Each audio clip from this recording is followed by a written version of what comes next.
Every experience in life is going to come to an end at some point in time, and I believe that we all realize that. Some may not realize to what extent or what experiences will come to an end because we don't think about it. So what I mean by that is everything in life will come to an end one day, whether it's good or bad. That job that you absolutely hate, that commute that you hate, maybe even that friendship that you absolutely love, or maybe even the marriage, they're all going to come to an end at some point in time. Welcome back to another episode of Sweat Talk. My name is Chad. So it sounds kind of dark and it sounds kind of deep, and I guess really it is. One thing that I've learned over the last couple of months is you guys offer just as much of a difference in perspective as I do to you. So we think that we need to live for the minute, and I do believe that is important. We do need to live in the now. We do need to experience what we have right now, whether it's good or bad. The bad things, they can make us stronger, and then the good things make the bad times worthwhile. But I think the problem with that statement is all too often we have to live right now because tomorrow's not guaranteed as an excuse to not see our future or to not plan for our future. So people like to use that as a cope, if you will, right? They like to say, well, since tomorrow isn't guaranteed, why am I going to invest in anything, including myself, right now? I think that's a cop-out and an excuse to plan for the future. And it could be because we all know and we all realize that everything is going to come to an end. You may be living the most wonderful marriage right now, but eventually one of you guys is going to pass away. Therefore, that marriage is going to come to an end at some point, right? When you go on vacation, you're living the best life that you could at that moment, but you know that it's going to come to an end. If you're living a nightmare, at some point in time, that nightmare is going to go away. At some point in time, you will be able to get past that nightmare. You will be able to move on. And in that situation, living for now, it doesn't seem worth it. So some people, sadly, they're going to choose to start the hot end, the fire end of a 9mm. And that's an absolute tragedy, because that too will come to an end. So I guess what I'm getting at is I think that is just one of the many problems with living for the minute and in adapting that mindset, because living for the minute, it can be extremely detrimental to the rest of your life. When somebody asks you, where do you see yourself in the next 5 years, in the next 10 years? Or what are your goals for the next 5 years or 10 years, 20 years, whatever? What are your goals for the future? Where do you see yourself at? And I think the powerful question is, where do you see yourself at? Because when it comes to our goals, a lot of times we'll think that where do I see myself at? So I'm going to write down a sentence. All right, I want $100,000 a year. I want a Lamborghini. I want a mansion 20 years from now. I want the amazing marriage. I want the 2.5 kids and the dog. So we just write that down in a sentence, or maybe even a paragraph. And we write down these ultimate goals, but we don't pay attention to the journey. We don't actually visualize it. We just write these goals down, and that's the end of it. A couple months ago, I did a video about the importance of touching your future, because I believe that touching your future is extremely important for every one of us to realize the life of our dreams. And I guess it doesn't really even have to be the life of our dreams, just the life that we really want to live, right? So when you wake up in the morning, do you have a routine? I think pretty much everybody has some sort of routine, but what does your routine look like? Do you wake up and instantly grab your phone and check your email and go see what's happening on Facebook because you have all of the alerts on, or TikTok, Instagram, whatever, and let that distraction pave the way for the rest of your day? Or do you wake up and instantly put your gym shoes or your gym clothes on and your running shoes on and get out there and get after it? Do you brush your teeth first thing in the morning? Do you get in the shower right when you get out of bed? What does your routine look like?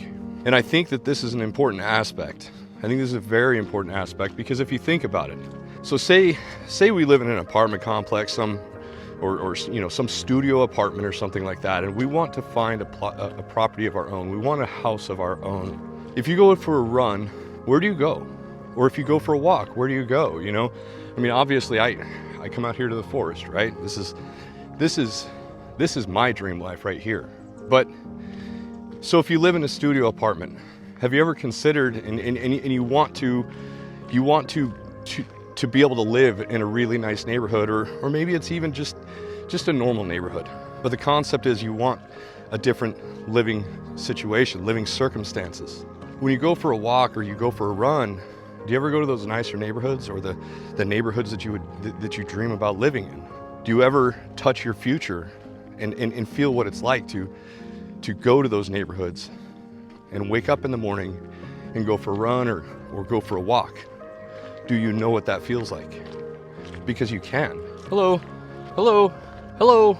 So by just making that one change, you're able to reprogram your mind, your subconscious mind, which is the important portion, right? Because then it becomes something that you're able to actually tangibly feel. It's something that you're able to actually experience. If you want, say, a Lamborghini, have you ever gone to a dealership and sat down in a Lamborghini and wrap your hands around that Alcantara steering wheel and smelled the smells and felt that seat just wrap around you and hug you? Have you ever felt that? Say you want to lose 20, 50, 100, 200 pounds, whatever that is. You want to get into better shape. You want to get the six pack. You want to put on some muscle. You want to change your look. Have you ever been able to visualize that? Are you able to look back at a time possibly when you did look like that? Back in your high school days. I'm not saying living for the minute, but I'm saying a way to reflect on what you want for your future. Instead, we'll write it down or whatever for our goal. I want to lose 50 pounds. I want to lose 20 pounds. And then we'll go stand in a full-size stand-up mirror in front of it and look at ourselves in disgust, and then beat the shit out of ourselves mentally and tell ourselves that we can't achieve it or we can't do it. We're already defeated before we got started. So instead of going and standing in front of the mirror, how about you believe in yourself? You believe that you can do it, and you start with one small step. You start with a direction and some sort of practical beginning, knowing and believing in yourself. Sit down and meditate and imagine it. That way you know what it feels like. That way you know what you want in the future, and you're able to reprogram your subconscious mind. And we do the same thing with our finances, right? Like we want to make $100,000 a year, and then we open up our bank account and maybe it's in the negative, or you got $200 to make it through the rest of the week. I mean, that sucks. So by doing that, all you've done is just reconfirm that you'll never make it. You'll never get where you want. You're not where you want to be. So how the hell are you going to get out of it? You're going to get the hell out of it by reprogramming your subconscious mind. You're going to realize that you have to plan for the future. You're going to realize the problem with living in the minute, because that's exactly what most of us are doing. We're living right now. We're not planning our futures. We listen to those friends that are broke and that say that tomorrow's not guaranteed, and we have to live for the minute instead of finding some sort of a balance where you can live for now and you can live in the future. So when you think about it, when you say, or when you hear somebody say you have to live for now because tomorrow's not guaranteed, what is your instinctual reaction to that? Is it shaking your head and agreeing, or is it saying, well, that's kind of ignorant? Or do you think to yourself, well, you need to have a balance, because the balance is important. The balance is key, right? I mean, because most of the time that's just a justification to go and spend yourself into an oblivion. And when you become elderly and you can't work anymore or whatever, then you can start blaming somebody else for your piss poor decisions when you're younger. But I believe that the key to getting past this is those visualization techniques and those systems and processes that we put into place to ensure that we're able to experience our goals and our dreams and the life that we want in our future. And if we're able to do that, that's the only way that we're going to be able to realize that future. Think about it like this.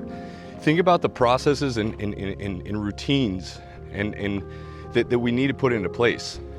Think about back to when you were a kid, and You used to put the playing cards in your spokes so that your bicycle sounded like a dirt bike, right? You sounded like a motorcycle and you're revving it. Man, it was freaking awesome, right?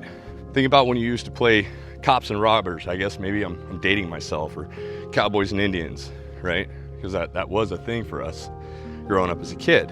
We used to go out to the baseball diamond and just imagine ourselves smacking a home run, right? Go out and play with our friends, and our imagination was real. Our imagination was alive. We knew it, we could feel it. It was almost as if we could touch it. But then, some point, life just got real, and we experienced all this programming, or this reprogramming of our subconscious mind that has just completely wiped away those imaginations, or the power of our imagination that we once had as kids. You know, like it's really easy for us to get beat down. We say, you know, you get excited for a minute about something, or you find that alleged willpower, right? You find that alleged willpower to start something. You write down your goals, and then you go tell somebody what your goals are. But you're only doing it off of willpower. You're not doing it off of actual desire and dreams. You're not doing it off of raw emotion, because you haven't experienced it. You haven't felt it. You don't know what it feels like. You don't know what direction to go with it. So you go and tell somebody, and then they tell you you're stupid, or they tell you that you're dreaming. You need to be more sensible. You need to be more reasonable. What happens then? What happens then is you begin to feel defeated. Therefore, you've already quit and been defeated before it's time to even start. But I also believe that happens because we aren't actually excited about what we want. And we're not excited about what we want because we don't have the processes in place. We don't have the imagination and the reprogramming of our subconscious mind to actually be able to experience and feel the emotions of what it is that we truly want. Not what we think we want, but what we truly want. I believe that if you want to realize your future, you need to touch your future, and you need to live your future. You need to get out there, and you need to go for a walk or a run in that place that you dream of, and experience and smell the smells, feel how it feels. What does that sidewalk look like? What do those forest trails look like? What does the moss on the trees smell like? What does that ocean breeze feel like on your skin? What does that sun touching you feel like? Are you enjoying being able to go out in public and take your shirt off at the beach and not give a damn, wearing a bikini, whatever? Are you able to realize that? Can you feel that emotion? Because I'm here to tell you, I sure as hell can. And I live the life of my dreams because I figured this out a long ass time ago. I figured out that I had to be able to touch my dreams. I had to be able to touch my future. I figured out that I had to be able to in order for me to realize my dreams, I had to be able to touch my future. So I had to be able to put money aside so that I could afford to touch my future, so that I could go to the places that I want to go to, so that I could see the things that I want to see, so I could feel, smell, touch, taste, experience, and live everything that I want to, that I do right now. If you haven't reprogrammed your subconscious mind and affirmed to yourself that this is what you want, and then through a raw emotion, feeling, and experience, it's nothing more than words on a piece of paper. That is not a dream. If you made it this far, do me a favor and go down in the comments section and write the words subconscious mind. Just those two words, subconscious mind. Because our subconscious mind and how we visualize and how we feel and how we think about our future is going to be one of the keys that is required in order for us to live the life that we look for, the life that we want to live. You know, realize that not everybody is going to feel happy. Not everybody is going to live a happy life. And that's okay. But I think it's because we're chasing happiness and we're not chasing fulfillment. There's a big difference. But we like to mix up the words in the English language to mean the same thing when they don't. And we need to reprogram our subconscious mind to know and understand and believe what it is that we actually want in our future, what our future life looks like. We have to get all of those decades or all of those years of reprogramming what it is that we actually want out of our heads. We are the ones that have to reprogram our subconscious mind. Nobody else can do that for us. Nobody else is going to do that for us. Nobody gives a shit about what's programmed in our subconscious mind unless it benefits them. You know, if you think about it, the best psychologist in the world, the highest paid psychologist in the world, They are not the psychologists that you're going to sit down in their office and get over your problems with. They are not the therapists that you're going to go see at their practice. The highest paid psychologists in the world are working for major multi-billion-dollar corporations, teaching them how to reprogram your subconscious mind and how they can get you to buy their next shit, how they can program your subconscious mind to benefit them.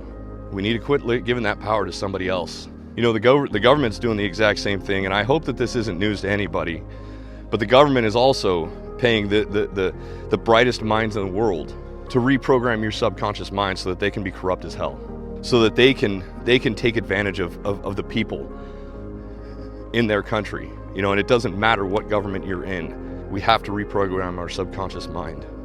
We have to. And that's one of the reasons why I ask for these short comments, is because I want to help you reprogram your subconscious mind and offer you a different way a different perspective and another way to look at how we think and how we process our thoughts. Because if you think about it this way, we don't actually think for ourselves most of the time. The thoughts that we have and the beliefs that are instilled into us, they were programmed into us and given to us by somebody else, because we don't let those thoughts flow and we don't question everything. We just take it as gospel and move about our life and believe that what we have been programmed to think and believe and feel is the proper way to think, believe, and feel. We need to overcome that together. And then when you leave those short comments, then it also helps the channel grow, because every time the algorithm sees something that a comment or somebody subscribed to the channel, then it's going to be more likely to push this content out to others who might find value in it as well. And another thing you can do to help out the channel is go to my online store, check out some Sweat Talk merch, check out our supplements, self-made supplements. It's good stuff, and help yourself get to the next level with your peak performance and nutrition. So I want to thank you guys for all of those super thanks you've given me. It means the world to me, and I'm blown away by your generosity every day, and I want to thank you for those. I want to thank you guys for showing up. I hope you guys are showing up for yourselves, and I hope each and every one of you has a wonderful day. Peace.